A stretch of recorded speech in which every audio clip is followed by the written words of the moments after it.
Recently na-feature natin sa channel yung Honda CB650R e-clutch. And may mga nag-comment, nagtanong kung ano raw ba ang difference ng e-clutch sa DCT. And yung last 3 videos naman natin is all about the Zontes 400G. So na-review natin, pinasok natin sa Skyway, and may mga nag-request din kung pwede naman natin daw i-compare sa Honda XADV. And syempre, napakalakas yun sa akin, kaya nandito tayo sa Honda Parañaque ngayon. Gamitin natin itong Honda XADV, gawa natin ng comparison video. Alright, ito na yung susi ng Honda XADV.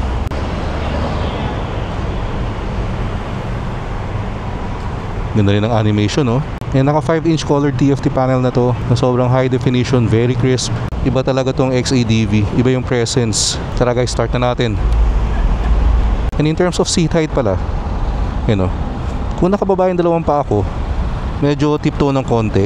Pero kung mag 1 foot down tayo, flat foot naman yung isang paa. And yun naman ang importante dun. And sa XADV meron din palang neutral to, kaya naka-neutral tayo ngayon. Pwede kang bumomba-bomba. Ganito yung drive.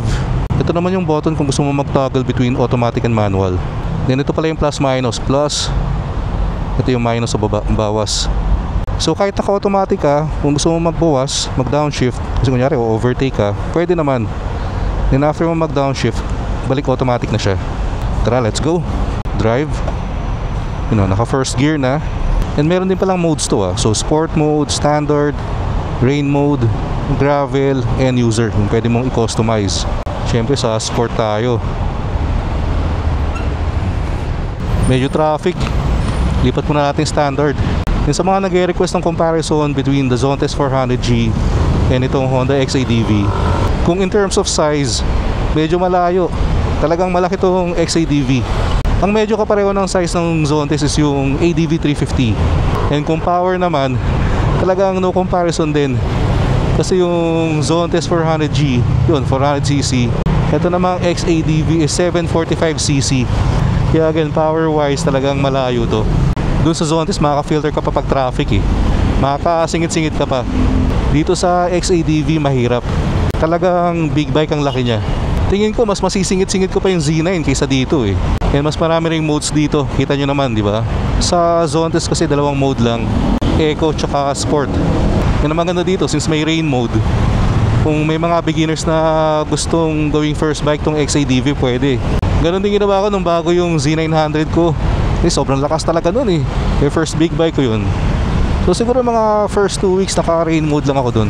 Try natin dito. Yan, rain mode. Pag naka rain mode ka, talagang ramdam mo yung mas mahina yung power. Pero since XADV to, hindi siya yung talagang sobrang hina in comparison lang doon sa normal mode niya. Kaya kahit naka rain mode ka dito, kailangan respetuhin mo pa rin talaga yung power. Rain mode, di ba? Tumatalon pa rin. Pero ibang level kasi pag naka sport ka dito, o kahit nga yung standard lakas talaga. Sa mga naghahanap pala ng XADV guys, 3rd week of November darating yung bagong stock dyan sa Honda Parañaque. Mabilis kasi maubos talaga to Nung huling dumating yung stock nila dyan, kompleto sila ng kulay May black, may white, meron ng gray. Wala ubos daw kaagad. Mag-highway na tayo. Lagyan na natin sa sport. Ilang guys ang mahirap pag naka-XADV kayo. Kung mas maliit yung motor mo, pwede mo singit dito, pwede dito. Masyado tong malaki, mahirap isingit-singit. SLX Gaming tayo, mga Honda XADV.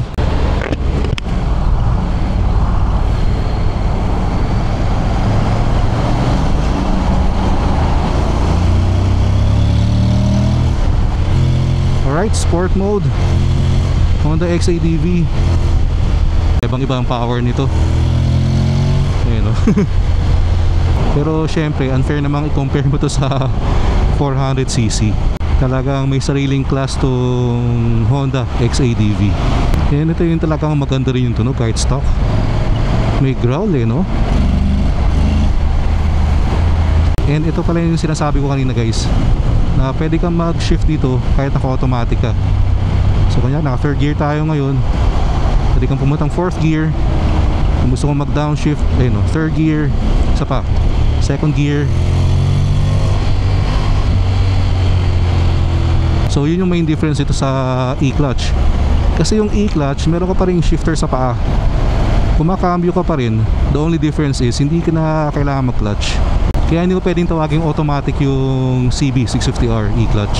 Well, pag naka DCT ka, ano to, automatic and manual mode. Pwede ka mag-automatic, walang cambio-cambio, siya na yung mag-shift para sa'yo. Pero kung gusto mo mag-manual, pwede. And dito na lang sa kamayan. Again, ito yung dagdag sa taas. Ayan, 3rd gear, 4th gear. Kung gusto mo magbawas, sa ilalim naman ito lang. Ayan. Kung gusto mo overtake, di ba? Kung kailangan mo ng power. And after mong kumambyo, after mong mag-shift, babalik siyang automatic. Kung baga automatic mode ka pa rin, hindi ka nang wala. Kung gusto mo mag-pure automatic talaga na ikaw yung bahala sa shifting, dito magsiset yan. Pindutin mo tong button na to. Dito lang tayo sa favorite spot natin. Nung ginamit ko nga yung Zontes 400G, sabi ko dun wala akong maisip na hindi ko gusto, other than yung may konting rattle sa windshield. Yan nga yung napapansin ko. Ito, dahil natin sa lubak, parang may konting rattle din tong windshield ditong XADV. Or baka naman maluwag lang, pwede mong higpitan lang. Kasi demo bike din to, syempre marami rin nagte-test ride. Ayan, parang medyo maluwag lang ng konti. Pag nasa city na tayo, pwede natin ilipat muna sa standard. Kasi kung gusto mo medyo mas smooth, pag hindi ganoon kabilis yung takbuhan, i-standard mo lang. Yung sport kasi medyo aggressive talaga yung throttle, kaya pwedeng maging jerky pag hindi smooth yung throttle control mo. So again, sarap din i-banking nitong XADV. Kahit malaki to, very agile naman and very nimble, kaya madaling maneuver. Kung ikaw yung medyo sporty na rider, pwede pa rin sa ito. Hanap tayo ng good photo spot muna. Kaya sa mga nagtatanong kung ano yung mas okay bilhin, kung Honda XADV ba o Zontes 400G, ang lahi kong sagot dyan, kung hindi problema ang budget, sa XADV ka. Ito for me parang endgame bike na to eh. Parang pag nagkaroon ako ng XADV, goods na ako dito. Pero kung medyo tight yung budget mo, pero naghahanap ka ng sulit na scooter, maxi scooter na pwede mong ipasok ng expressway, then doon ko marirecommend si Zontes 400G. Pero again, hindi talaga direct comparison, o hindi rin fair comparison yung XADV sa Zontes 400G. Kumbaga different class talaga. Ang mas pasok siguro na comparison yung 400G tsaka yung ADV 350. Kaya nga lang yung ADV 350 hindi mo pwedeng ipasok sa expressway. So kung importante sa rider yun pa lang, medyo talo na kagad. Pero kung meron ka ng big bike na pinang-expressway mo na, ang hinahanap mo na lang scooter, maxi scooter na pang city riding, na okay lang kahit hindi pwede sa expressway, then pasok na pasok yung ADV 350. Kailan di tayo makabomba ngayon guys. May nagtanong kung pwede daw bang in-neutral to habang umaandar para bumomba. Ang sagot doon hindi. Yun kasi ang design ng DCT, na pag umaandar ka, hindi accessible yung neutral. Kumbaga safety na rin. Siguro kahit mapindot mo may accident yung neutral ng umaandar, hindi ka biglaan mawawala ng power.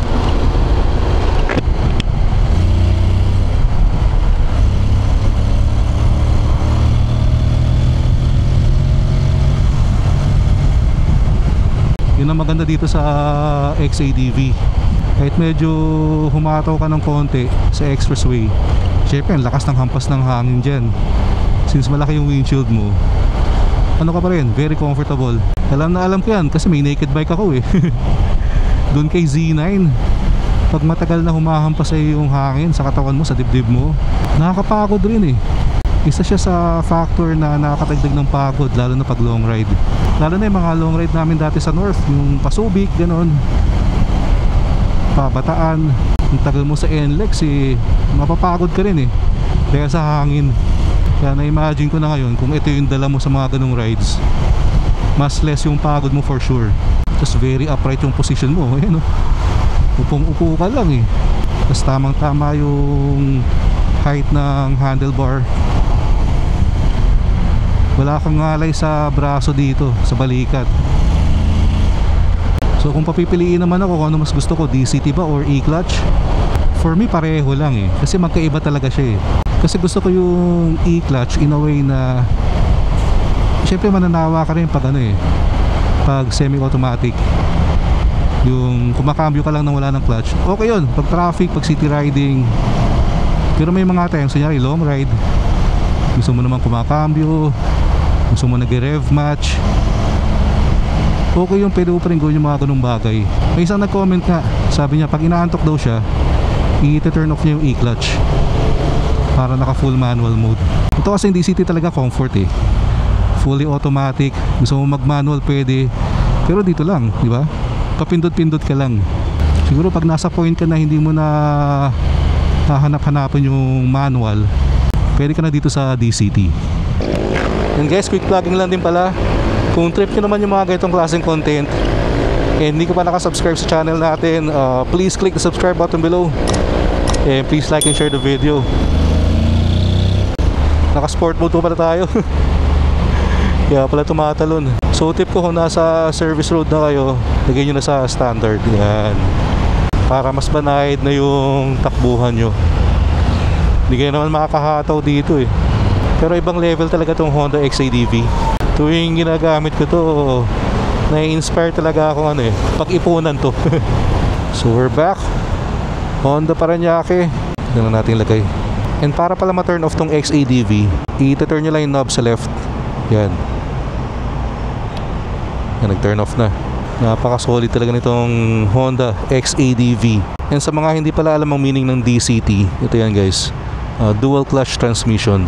And kung gusto nyo rin ma-experience tong Honda XADV, punta lang kayo dito sa Honda Parañaque. Meron din silang Rebel 500 na demo unit. Ito, na-test ride ko na rin dati to. Check nyo na lang sa channel natin yung review ko dito. And of course, yung favorite natin, CB650R e-clutch. Kaya sa mga gusto maka-experience ng e-clutch, punta lang kayo dito. And maraming salamat pala sa mga sumama sa pasyal natin today. Sana na-enjoy nyo yung comparison video natin. Kita kayo sa next video. Ingat kayo lahat palagi. Always ride safe. Peace out.